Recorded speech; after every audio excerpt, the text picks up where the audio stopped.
Hey everybody, my name is Klaus and thank you for tuning in. Today's episode, we are going to be doing a speed build for an anti 3-star Town Hall 9 base.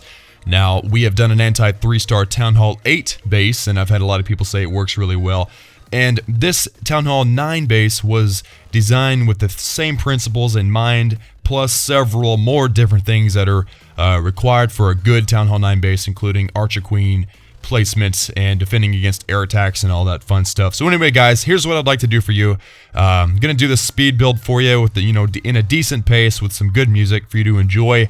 Build the base with me, and then afterwards, at the end of the video, we're going to talk about what makes this base tick. What makes this base an anti 3-star base?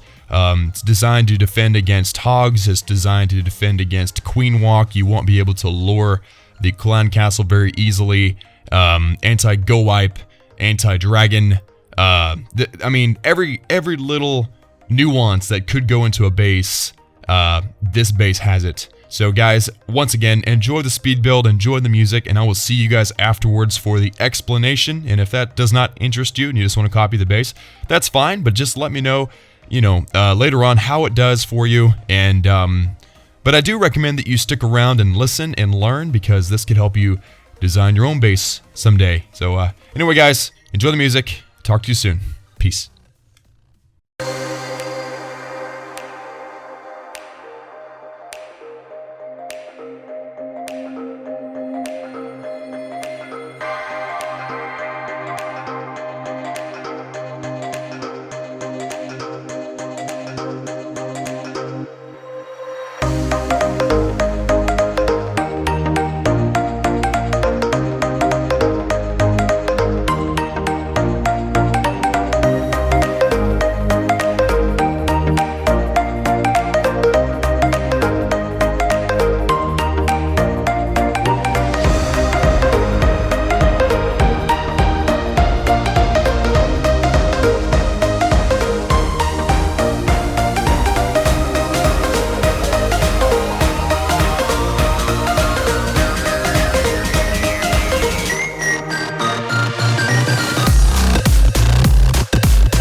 And there you have it, the anti-3-star Town Hall 9 base with all of its glory. Now let's very briefly talk about what makes this base legit. Now, there's a lot of different things, so I'm going to try to make this as quickly as possible. We'll try to make this as quick as possible, and probably the first thing we should talk about is the Archer Queen. Now, if you look right here, we have the Archer Queen in an area that can't be wall breakered into, at least not with one wave of wall breakers. You have to have at least 2 different waves of wall. I mean, you could somebody could get wall breakers all the way into the center of the base if they're extremely lucky and very good with them. But we want to make sure that she is behind at least 2 layers of walls, which we have here. Also, another thing to mention is that this compartment here is so big. You know how the heroes walk around their base, walk around their little altar there.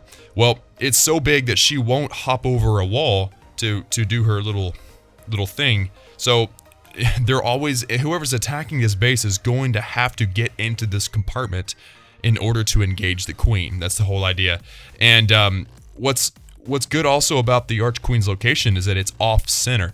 You see, if you put the Archer Queen's location in the center, then the attacker can attack from any direction. But normally what people will do is they will aim for this Archer Queen, which is right here, and they have to go on this side of the base, and so you can actually set this up with a whole bunch of traps. Also, the king is behind her. You know, attackers are going to come in probably from this bottom side, or maybe on the bottom right or bottom left side, and the king is right behind her, so he will be in a position to protect her. And in any case, there's a kill squad coming in from the north side. He will be a first line defense. Also, what's good is that she is separate from the air defenses. A lot of people will try to use their kill squad to take out air defenses and the Archer Queen all at the same time, or maybe queen walk.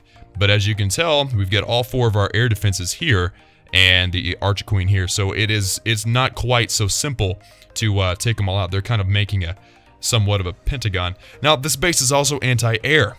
The air defenses are, for the most part, evenly spaced out, and they're making a pentagon with that Archer Queen, as I already said. And forgive me if it sounds robotic. I'm having to read this list because I don't want to forget anything. So I'm mentioning it all, reading it off the list, and then commenting on it. So it is hard to. Basically, they're considering her. The base is considering the Archer Queen another air defense because she does strike down air troops, so she's kind of like an air defense. None of the air defenses can be Archer Queen walked. Now that's a big deal because they're so far into the base that they would have to let me see, without having to break into the base. So the thing is, they're all so far into the base, right, from the walls, that in order for the queen to be able to target them, they'd have to first go through a wall, or wall breaker it, or jump it, or whatever, making it that much harder for an Archer Queen with the queen walk to break through the base. Air mines are protecting the air defenses, take down the lava hounds faster. So as you can tell, there is a seeking air mine with all of the air defenses, including this one and this one down here. Let me see. Air bombs are separated from the air defenses so that they will hit balloons, which is a good thing to consider. The air bombs are very effective against balloons, but not quite effective to lava hounds, so you don't have to put your air bombs right up on your air defenses. The balloons are going to be running around the base, taking out all of the defenses, and that's why you want these air bombs in positions in the middle of pathing for a balloon attack. And as you can tell, a balloon would come here, and then it would go here and here. Those bombs are there to wreck them. So that's your anti-air. This base also anti-hog, of course. I mean, you have to have anti-hog. The double giant bombs and the Archer Queen are separate from each other, and they actually make a triangle, if you can tell. There's one double giant bomb, another double giant bomb, and then the Archer Queen, which is down here. And it makes it difficult for you to trigger the giant bombs and get the Archer Queen with your kill squad. See, a lot of people will use their Goho attack, and the Golem will go in, trigger double giant bomb, and kill the Queen. You really can't do this with this base. Neither double giant bombs can be eliminated by an Archer Queen walk. So the same thing as earlier. Your air defenses are close, really far in, so are your double giant bombs, because that can be triggered with your Archer Queen walk. Another thing is it's good pathing over the double giant bombs, so the hogs will run right over it. And as you can tell, this archer tower, if they send a group of hogs in, they're going to go this way, And then they'll have no choice but to go, they're going to go obviously to the nearest defenses. And so putting your giant bombs, your double giant bomb traps between two defenses is the only right way to use the double giant bombs on hogs. Even in a heal spell, double giant bombs will wreck a hog group. And then spring traps are placed also in good places, as you can tell, between defenses. So if a hog raid or hogs are pathing between all these defenses, you will notice that they will get sprung off the map. And that combined, I mean, 1, 2, 3, 4, 5, 6. 6 at a, I think it's 3 hogs per spring trap.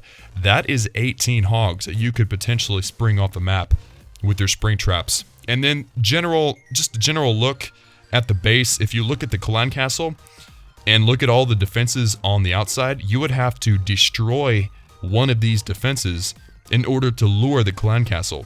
Like if you're going to use hogs to lure the clan castle, you'd actually have to send enough to take down a defense in order to finally trigger that clan castle. Another really cool aspect of this base is your Tesla farm right here, and you've got them all grouped together, so that's a really high damage per second location, and it's separated by walls. So somebody can't send in one powerful kill squad in and take out all of the hidden Teslas because they're not all together. You'd have to break through a wall, severely slow you down, and the Teslas, the combined Teslas, and even this wizard tower, arch tower, everything is really close together. All those things together is going to melt anything that walks in, especially P.E.K.K.A. This is kind of like the anti-Gowipe sector of the base. And no easy compartments from backside to queen. Required 1 or 2 jumps at CQ to reach her. So what that means is that the Archer Queen is not easily accessible from the outside. We kind of already talked about that from the wall breakers. But guys, that is the, you know, the gist of it. And I know that those of you that are veterans in base building will be able to gather a lot more from the base than what I've told y'all. But that's the big, you know, the things that people really need to know about this base. If you end up using this base, please let me know in the comment section below, and I would love to know how it works for you. I can guarantee that no Town Hall 8 is going to beat you, that's for sure. But Town Hall 9s are going to have a struggle as well. So guys, thank you so much for tuning in. That's going to do it for today. Thank you so much. Like the video if you liked it. Let me know in the comment section if you're going to use it. Subscribe if you're not a subscriber already, because we're going to have a lot more of this kind of thing coming to the channel. And check out our social media down below. I do a lot of like Twitter and Instagram stuff, so make sure you check those out in the description below. Leave your comments, and remember, I love each and every one of you, and I look forward to seeing you next time. Later.